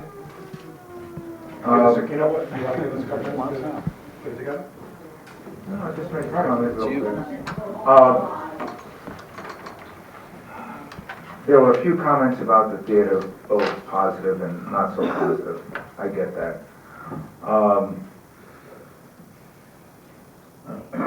We now have the theater going. If it is not a commercial viable success or even a medium success, we as a town will have a very difficult time in selling it. If it becomes a success, nothing lasts forever, even on this board, and the board in the future decides to sell it, at least they can get more money back than what hopefully, or as much as we put into it. Personally, I would like to see it work, but that is up to the community at large. It's not up to any one member to stand up and do a victory dance. If it's successful or not, that is up to the community at large. It's going to be up to the community at large if we own it. It's going to be up to the community at large if we don't own it. So I just want people to think about that. I don't want us to get caught in this quagmire where we can never get rid of the theater if people so choose in the future. So I'm just asking is everyone to please keep an open mind on that issue. That's all. Thank you.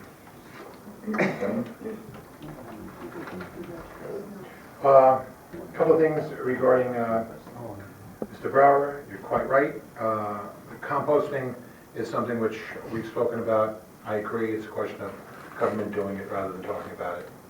And regarding the tree code, again, it's a question of government doing it rather than talking about it. I've had this conversation with you before, and I apologize to you that I haven't been more proactive in it than I will be. Regarding Ms. Egan's, regarding the flotation system, you're just by it's a victim of its success. Many people love bringing their kids, families to the boats, to what you call the duckies or the swans. People enjoy it. It's designed for the residents. The amount of children, if you just do the multiplication, each boat takes 5 people, do the math, lots of people come and enjoy it. We have, regarding, we have different services we make money on. I don't think there's any service that we make money on. We have a wonderful Smith Low Park. We contribute $600,000, and some people use it, some people don't, and it loses money. I know that regarding this budget that had come up, excuse me, can you please keep your voice down? Regarding the budget, I know that in municipal accounting, we do not take into consideration depreciation, and therefore, how we looked at it was, it's close to break even as we can get. So the idea that it's losing, we're hemorrhaging huge amounts of money. Please remember that your taxes in the town of Monroe, this board, we passed to you is roughly in the neighborhood of $4. Couple that with the school budget, which increased by almost 3%. Do the math. Even with the village of Monroe, you're dealing with the village of Monroe on the average assessed value of a home for $50,000. I believe the increase in your tax was for the village of Monroe was $97. Here, the entire town, and Peter, correct me if I'm wrong, it's a little bit over $4? Well, it was $4 for the average house. For the average house. So we're looking at $4 versus $97 versus whatever 3% increase on a $160 million budget is. These are all things that have to somehow be qualified, but we believe that the increase that we passed on last year reflects us trying to do business as diligently as possible. You'll see that our salaries are not out of line. We don't have anyone making $100,000 plus and then having a part-time job making $30,000 in that area. And that truly is one thing that boggles the imagination of many of the members of this board, how we can be at 2 places at the same time getting paid 2 jobs. In regards to the 2 co-managers, or whatever the description we want to use, we have them, the theater and the facilities are open 7 days a week. We also have the Monbassia Park. We have a tremendous amount of scheduling. For instance, we passed last week, 24, the week before, but about 24 folks. I spoke with Anne Marie. We have 40 new employees that will be coming on board, and we look forward to them as well. And those 40 reflect the needs of the community for one of the programs, and it's something which we wind up doing in regards to these 2 folks. They're working not only to split the 7-day-a-week shift. Remember, it's open from 10 a.m. to about 10 p.m. They also are responsible for doing all of the scheduling and tasking in both at Monbassia and at the boathouse. Concerning Mr. Goldstein, again, Mr. Goldstein, you're right, the tree code, and for me, I'm probably the one whose failure to promote it or to push it, I should be and I will be. And again, things, I can find every excuse in the world, and they may be justified or not, it doesn't much matter. It's something which we promised you, and it's something which we have to deliver. Regarding Mr. Kalmus, I will find out exactly why that service is not being promoted. Regarding Mr. Goldstein, sorry. With the dog shelter. With the dog shelter. And time record. Regarding, okay, we'll find out. And then regarding the development for the soccer field, I know that there are members of the board that feel that are against it. There are some that are for it, and it's something which the town board and the public's going to discuss. We have hundreds of families that are extremely excited about the prospect, and there are many families, obviously, that are, and as well as board members that have concerns. I'm looking back from emails dating back to 2011, when Faber Farm was first brought up to the attention of the board. We looked at it in terms of a very holistic, kind of very organic type of place where we would wind up having different kind of events, both environmentally friendly, but also rebuilding the place so that we had solar panels, we had geothermal heating systems or heating and air conditioning systems. And we went through a whole process of that, but it seemed that that wasn't the right time to be able to do it. And that was back in 2012 and I think 2011. The property is there, whether it's passive or it's passive and it's somewhat going to be utilized in a different format. The idea is to make sure that the public participates in a fair and open way, and that this board's views are held responsibly between each other and to the public as well. So I look forward to fulfilling my commitment with your tree code, our tree code, and we wish you, all of you, again, putting aside our differences, let's try to build the Art and Civic Center into something which that if in the next turnaround, as the new board changes, whether it's with members here or with different members, we have something that we're able to present to the public for a possibility to sell or to embrace and build upon the past benefits. So ladies and gentlemen, that being said, unless there's, yes. Okay. I'd like to make a comment about the draft budget for the TMAC that came up a while ago. And it was a draft, and it wasn't presented to this board as a budget for them to adopt that evening. And yeah, there were a couple things in there that needed to be corrected. It was a draft. And if I take your comments on this budget a little bit more as genuine comments, if you didn't say something like, oh, well, you only had $1,500 in sales last weekend, so, you know, this is never going to work. Give me a break. It was the second weekend that it was in operation. That's disingenuous. So if you want to sit down and have real, sincere discussions about budgets, that's one thing. But if all you're going to do is look for ways to nitpick at it and to throw out the easy ones. It was an opening weekend. Please. You know, and if you ever want to allow us to have an opportunity to speak. So just please remember, it was a draft budget. And because of the response that you got from that, I haven't had the great desire to go pushing it forward right now. There were other things that were more important to go, like doing the operation. I'm sure you'll see one soon. Please. Ladies and gentlemen. Wait, I haven't spoken. Sorry. I always want to hear what I have to say. Yeah, I want to thank my good friend John Deschner for coming and showing how we can make this a better town. And he's actually out there doing it. And he should be blessed for that. And I'm certain as other people see some stuff like that happening, I think they also might want to contribute.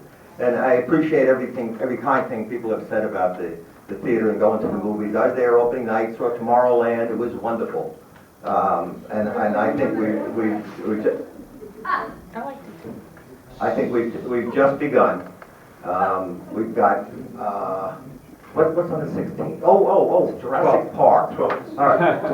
When that opens, that's gonna be a tough film to boycott, folks. So consider coming and see it. Come and see that one. I will at the Chester Theater. Oh yeah, and Peter used the word disingenuous. We have a citizen who wanted us to help us with the theater budget, and he used words like promised and committed. I didn't hear that. I heard suggestions. I never said, I promise we'll show you the budget, we'll sit down in a committee or anything like that. I made no commitment to that effect.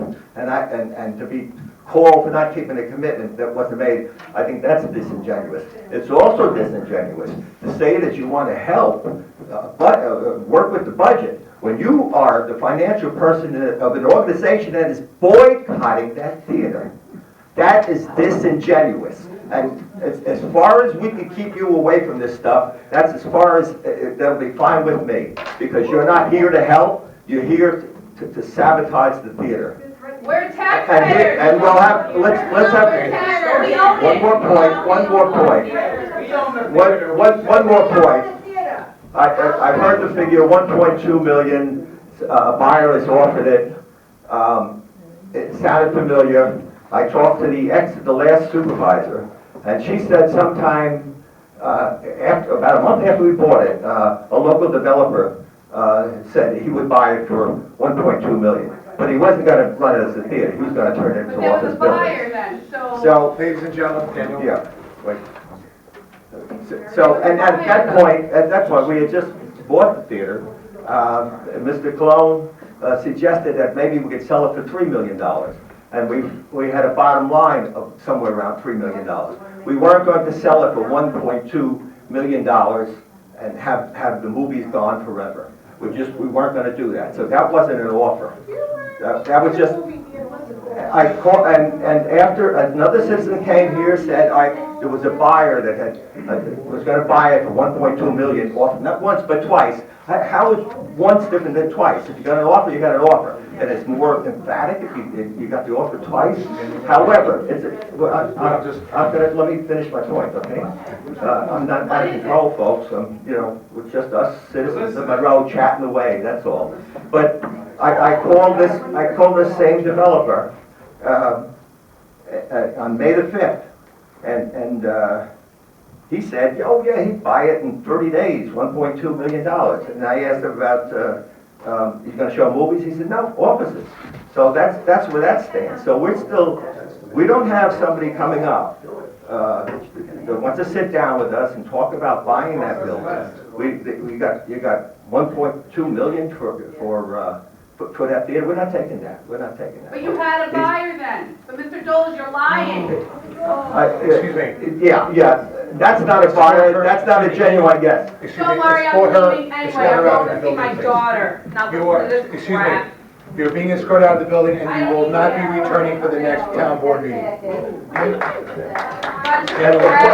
one other thing I might say is if you notice somebody's made an error that might involve their minor child, you might call them on the phone or point it out to them. But to come to a public meeting and then try to make an issue out of it, that's a buzzard on a phone, and that's low. And to watch that happen here upset me. And anyway, folks, thank you very much. Thank you. Just, redoing my paperwork here, one of the questions was on Fandango. That is something which we have to subscribe to for many of us on the board, and for the public. Excuse me. Please keep your voices down so that we have an idea where we're going here. We're going to wrap it up. But this was a soft opening. It was intentionally done to minimize the impact.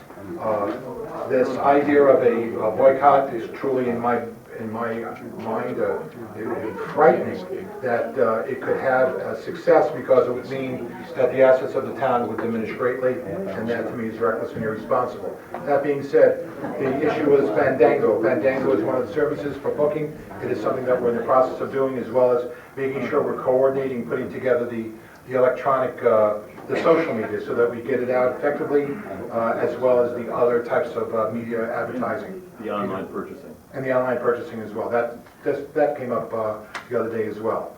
Regarding the Mr. Honinger, regarding the traffic study, let's see. Ms. Honinger, if you want, you can please come to my office and we'll go over alternative ideas. We've already discussed them. You allocated 5,000 for a traffic study? No, we did not. I thought you did. No, we did not. That is incorrect. Okay. Okay. And again, finding some highest and best use for that property is something which this board is committed to doing. That being said, Mr. Dunn, we apologize if the town has done anything, but we will find out to compromise the integrity of your water. I think one of our local residents here who has a fairly good handle on salt and water and the impact in the environment has suggested that perhaps it's because we have so little rain that the concentration, especially in a aquifer, which is or in a well system which is only 60 feet below the ground, is perhaps one of the causes for the increase between the 1,350 to 1,600 particles of salt, or whatever that standard measurement is. Again, Mr. Dunn, we will do everything that we need to do to be able to, if we've done something wrong, to take corrective steps, but we will take the first step, and that's get the evaluation from the hydrogeologist. If there's any other comment, board members, please feel free, and my apologies to any of the board members if I embarrass them in any way, shape, or form. I take incredible pride, and it's surprising on my part that a board member here who I thought would be combative has turned out to be probably one of the best things that's ever happened to this town. In a short period of time, one of our councilmen has done the extraordinary, and I'm not going to mention any names. We all know who I'm talking about, but I want to thank the board for giving me the opportunity to have somebody reinstill my commitment and my faith in the members of this board, because you're all a class act, and I thank you for letting me serve with you. That being said, if there's any other discussion? The junior member would like the floor. Thank you, sir.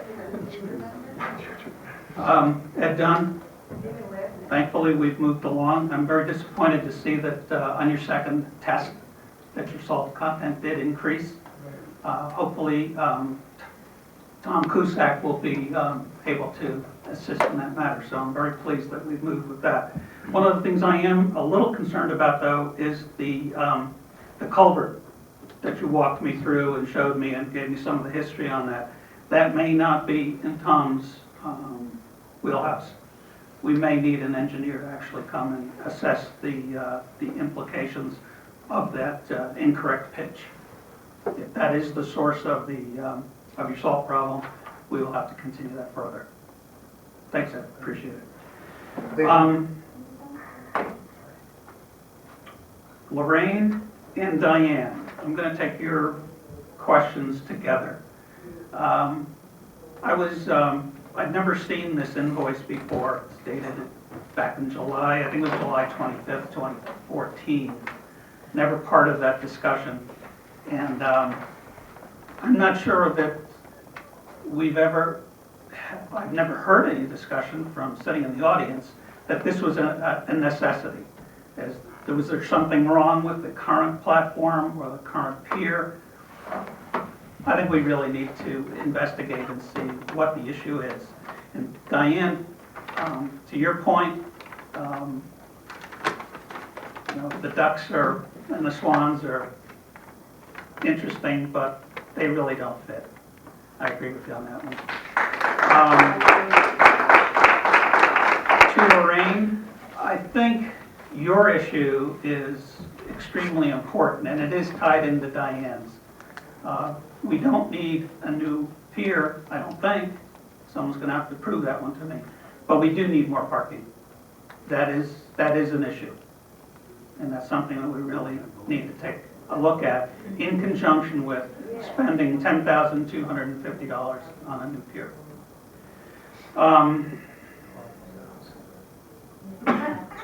To Lorraine and Ward, I am fully with you on privilege of the floor. It should be open to at least agenda items, but it must start the meeting on a fixed agenda. There can be no changes once we've allowed privilege of the floor. I've said it before, I think the input of the public to agenda issues before we go to a vote is very critical. I mean, I certainly don't have all the answers, and if you were able to give me some insight, I would certainly use that as part of my rationale for making a decision. So thank you. We'll try and push that forward. Let's see. Mike Egan and Ed Galmus. Roy. As soon as we get our results in, and I understand we will see something at month's end, but I will push the POS system is supposed to give us daily head count or traffic count that has to be reported back to the film companies. We will take a look at that. I'll try and get all the information on a monthly basis that relates to revenues and expenses, and hopefully expenses year-to-date and ongoing. So we can use the plan as kind of a guidepost, but the reality is, what are the numbers going to show? I would expect that, as a startup, we're not going to see much in the way of revenue immediately, but if it's something that continues month over month, we have another issue. So we will have a committee as soon as we can get some results, and you two will be the first on my list, and anyone else who's willing to discuss it. We will do it, I guess, without the blessing of this board. At least not without Mr. Burke, anyway. Sorry. Thank you. Thank you.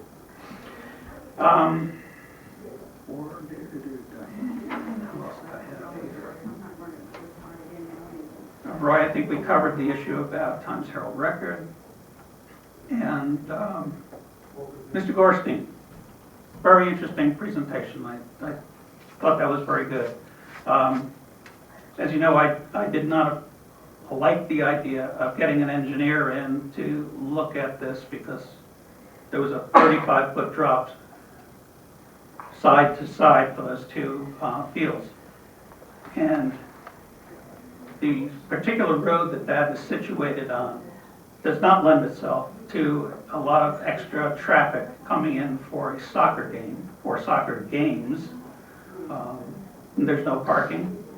And even more importantly, you raised the point, it destroys the whole nature of that particular parkland.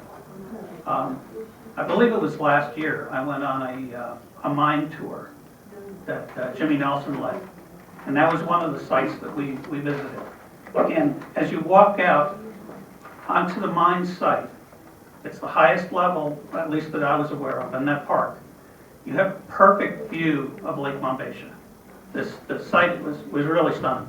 Now to turn that into soccer fields, that, this year soccer may be very important and very popular, but what's going to happen in 2 years from now when everybody wants to play something else? And I use as an example, when my son was younger, he played roller hockey. And at the time, there were a lot of kids in both Woodbury and Monroe who wanted to play. So Woodbury, Monroe, and Harriman developed roller parks. There's only one that's still in existence today. So things change. Soccer may become lacrosse next week or next year. It may become something entirely different. Let's look someplace else. If they really need those fields, the O'Neill Mine might be a more appropriate place. But I think the Faber Farm is out of the question, at least in my mind. I think those were all the issues that I thought we should comment on. Oh, tree code. Let's not give it lip service. Let's come up with a time certain that we will have another public hearing that will be open to the public comment and not open only to the board. The last one was interesting, but it didn't get us off ground zero. I don't want to discuss anything that took 4 years to develop and cost a lot of money, and it's going to be over 100 pages to read. The one that's on the table right now is good. I would push this board to develop a meeting time within the next couple of weeks.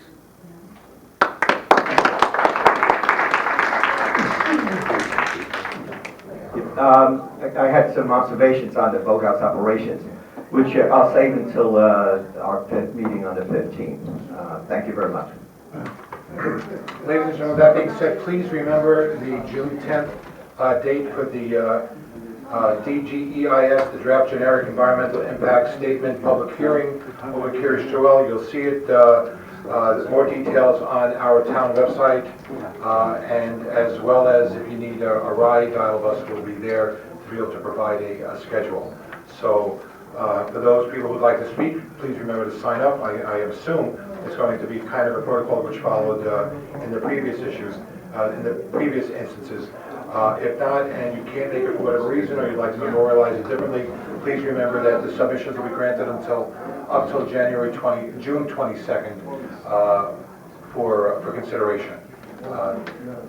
We have a couple of items that we have to move for personnel, and one for the court. We need to make a motion accordingly. I'll make that motion. Second. All the questions? Aye. Aye. Ladies and gentlemen, we stand adjourned.